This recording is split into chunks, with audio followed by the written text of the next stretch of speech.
The Philippine Charity Sweepstakes Office also lived up to its mission of giving assistance to those in need. The PCSO distributed medical assistance and family emergency kits to flood victims in Imus, Cavite. The agency did so with the assistance of the Philippine Army. Sam Ramirez with this report. The families evacuated from critical areas of Barangay Pag-asa in Imus, Cavite may be safe from the flood, but not from common diseases such as fever, cough and colds, and even diarrhea, which is spreading like wildfire in the evacuation centers. Most vulnerable to this condition are children who are forced to sleep on the cold with just a thin sheet of cardboard to shield them from the cold.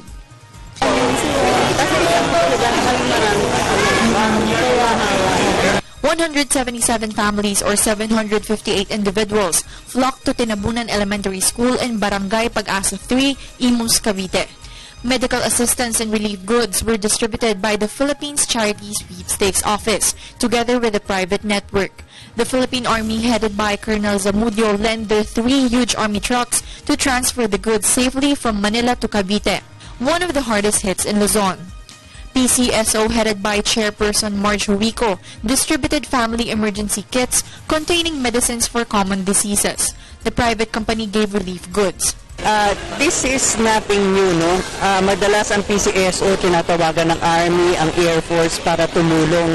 At dali-dali namang walang atubili silang tumutulong din sa PCSO sa pagbibigay ng mga medical assistance. Kasi I remember, madalas sinasabi ng Pangulo, lalo-lalo na sa PCSO, pumunta kayo dun sa, lalo-lalo na dun sa mga lugar na inaakala nyo hindi nga maaabot ng gobyerno.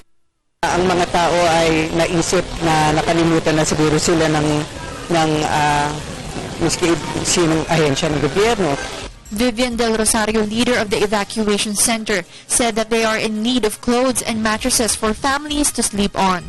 Ngayon po, hiniling namin yung mga tsinelas at damit ng mga bata kasi mga bata ngayon nakahubad na. Talagang yun yung pinagmumula ng kanilang mga sakit. At lalo na yung sapin, yung kanilang kasi sa ngayon talagang puro karton kami. The evacuees expressed their gratitude for the assistance. Binigyan kami ng tulong. Wala kami pamilya.